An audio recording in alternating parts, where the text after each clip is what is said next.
Chapter 5 Death, Life, and Thursday. There were 9 captains at the trial. Peter Heywood stood in front of them and talked about the night of the mutiny. "It was 4 years ago," he said. "I was a young officer, 15 years old.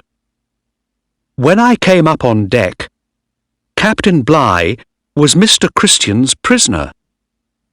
How could I help him? I didn't have a sword or a gun. Mr. Christian put Captain Bligh and 18 men into the launch." One of the 9 captains asked, "Did you try to help Captain Bligh, Mr. Heywood?" "No, sir. I couldn't. Christian and his men had swords and guns. I had nothing." A different captain asked, "Did Mr. Christian do the right thing then? What do you think?" "No, sir. Of course not." "But you didn't get into the launch with Captain Bligh. Why not?" "I couldn't, sir. It was full. There were 19 men in it. It nearly sank without me." "Did you say anything to Captain Bligh?" No, sir, I didn't. Some men did, but not me." "So, Mr. Heywood, you were an officer on the Bounty, and you saw this mutiny, but you did nothing. You just stood and watched. Is that right?" Yes, sir." Peter Heywood was afraid now. "I was very young then, sir." "You were an officer. An officer must always help his captain. Wait there." The 9 captains walked out of the room. Peter waited for a long time. His mother and sister were with him, but he felt afraid. Then the captains came back, and the oldest captain said, "Peter Heywood, because you did not help Captain Bligh, we say you helped the mutiny. And there is only one punishment for mutiny: death. Do you understand?" Peter's face was white, and he felt ill. But he said quietly, "Yes, sir. I understand." 2 days later, he saw the oldest captain again. There was a small, cold smile on his face. "Mr. Heywood, I have a letter from the king. The older sailors must die, but because you were a young boy on the Bounty, the king says you can live. You can go, Mr. Heywood. You are a free man." "Oh, sir, thank you. Thank you very much." Peter Heywood lived for many years. 20 years later, he was a captain of a ship, like Captain Bligh. Captain Bligh went back to Tahiti and took some more breadfruit trees to Jamaica. After that, he sailed many more ships. He was an important man. He died in 1817. But what happened to the Bounty and Fletcher Christian? For years, no one knew. Then, 20 years after the mutiny, in 1809, an American ship the Topaz, visited a small island called Pitcairn. When the captain of the Topaz came home, he had an interesting story. And 5 years after that, in 1814, 2 British ships, the Briton and the Tagus, arrived. Pitcairn was a small island with nowhere good for ships to land, but a canoe came out through the white water to the British ships.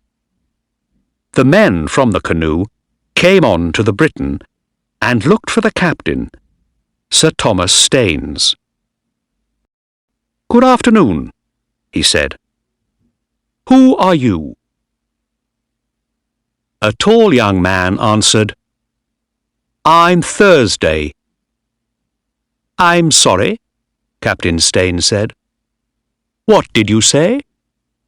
"My name is Thursday," answered the young man.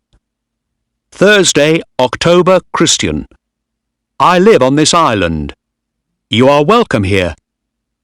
Would you like to come to my village and eat with us? Mr. Adams would like to see you." "Well, thank you very much," said Captain Staines. "And Captain Pippon from the Tagus? Can he come too?" "Of course," said Thursday. "He is welcome." The 2 captains got into the canoe, and Thursday and his friends took it through big green and white waves to the island. Near the beach was a small village. "How many people live here?" Captain Staines asked. "About 40, said Thursday. "Here is our king, John Adams." An old man with white hair came towards the 2 captains. He wore trousers and an English sailor's shirt. "Good afternoon," he said. "My name is John Adams, of HMS Bounty. Welcome to Pitcairn Island." Some old women gave the captains wonderful food, and John Adams told them his story. When the Bounty left Tahiti, Christian was very worried. "A ship is going to come from England," he said. "They want to kill me. They must never find us." So, when we landed here, we took all the pigs and goats and burned the Bounty. We stood by the sea and watched. Then we made our village. But Christian was always worried and afraid, and it was difficult to live here. The Tahitian men didn't like the English sailors. There were 10 English men, 7 Tahitian men, and 12 Tahitian women. When Christian took the wife of one of the Tahitian men, the Tahitian man killed him. Then the Tahitian men killed most of the English men. They nearly killed me. But the women stopped them. The women killed the Tahitian men. After that, there was one man alive on the island. Me. But there were 9 women and some small children. This young man, Thursday, is Fletcher Christian's son. "Oh, I see," said Captain Staines.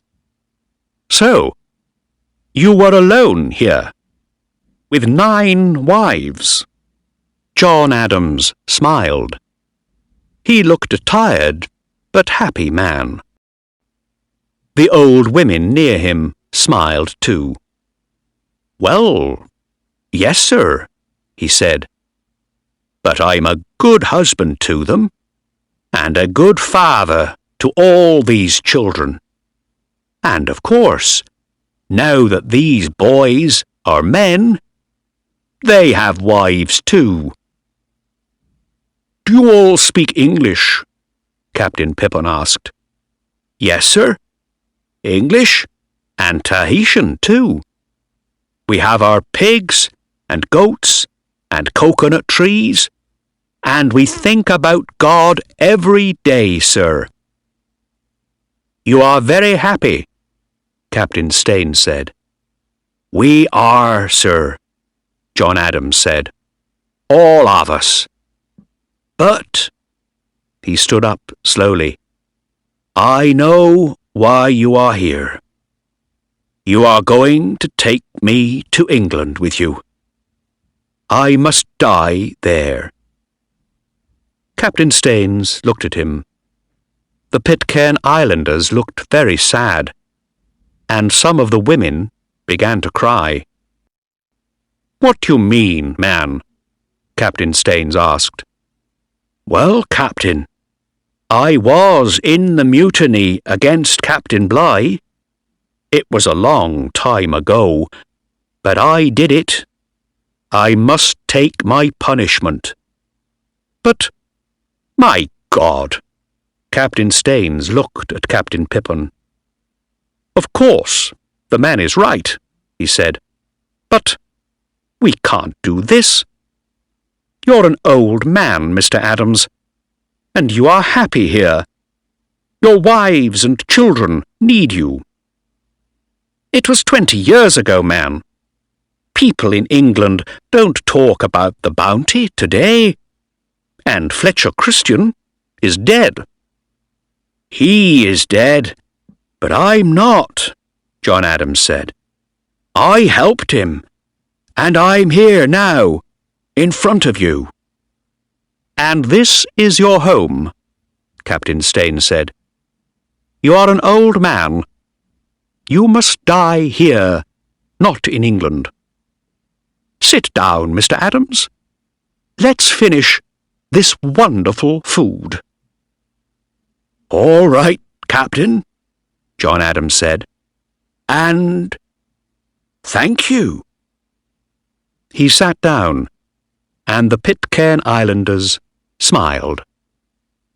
"Tell me about Bligh," Captain Staines said. "He's an important man now, you know.